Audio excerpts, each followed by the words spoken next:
এজাক বৰষুণতেই জলমগ্ন সোণাপুৰৰ পাতৰকুছিৰ ৰাষ্ট্ৰীয় ঘাইপথ। নীৰৱ দৰ্শকৰ ভূমিকাত ৰাষ্ট্ৰীয় ঘাইপথ প্ৰাধিকৰণ। কেৱল মাত্ৰ টুলকৰ বৃদ্ধি কৰাৰ ওপৰত গুৰুত্ব প্ৰদান কৰা ৰাষ্ট্ৰীয় ঘাইপথ প্ৰাধিকৰণৰ আহৰি নাই এনেবোৰ সমস্যাৰ বুজ ল'বলৈ। মাজনিশাৰ পৰা বৃদ্ধি হ'ল টুলকৰ। পিছে ৰাষ্ট্ৰীয় ঘাইপথৰ অৱস্থা এয়া। পাহাৰ খননৰ ফলত ৰাষ্ট্ৰীয় ঘাইপথৰ কাষৰ নলাসমূহ বন্ধ হৈ পৰিছে, যাৰ ফলত সোণাপুৰ পাতৰকুছিৰ ৰাষ্ট্ৰীয় ঘাইপথত সৃষ্টি হৈছে কৃত্ৰিম বানৰ। ৰাষ্ট্ৰীয় ঘাইপথত উজনি মোৱা কেইবাখনো বাহন বিকল হৈ পৰাও দেখিবলৈ পোৱা গৈছে। সমস্যাৰ সন্মুখীন হৈছে এতিয়া উজনি মোৱা যাত্ৰীসকল। নিশ্চয় ক'ব লাগিব যে এই চৰকাৰখনে সদায় আপোনাৰ টুলকৰ বৃদ্ধি কৰি আছে আৰু মাজনিশা শুনিলো যে টুলকৰ বৃদ্ধি কৰিছে।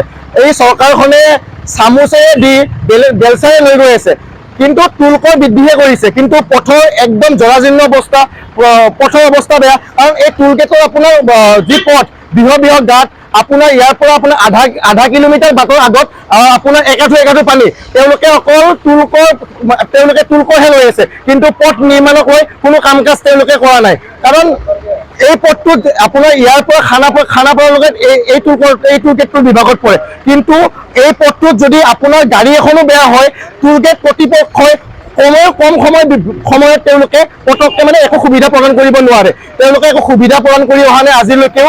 আৰু যি পথৰ যি জৰাজীৰ্ণ অৱস্থা, তেওঁলোকে টুলকৰ সংগ্ৰহ কৰি আছে। আৰু আমি পূৰ্বতেও কৈ আহিছিলো এই টুল গেটখন অবৈধ।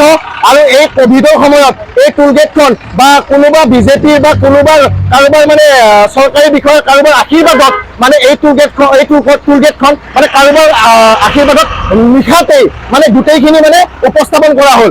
আমি চৰকাৰক বা কেন্দ্ৰীয় চৰকাৰক আমি দাবী উত্থাপন কৰিছো যে অতি সোনকালে এই কথাখিনি আপোনালোকে গুৰুত্ব প্ৰদান কৰক আৰু এই সন্দৰ্ভত সাধাৰণ ৰাইজে যি ভুগি আছে এইখিনিৰ পৰা তেওঁলোকক মুক্ত কৰক।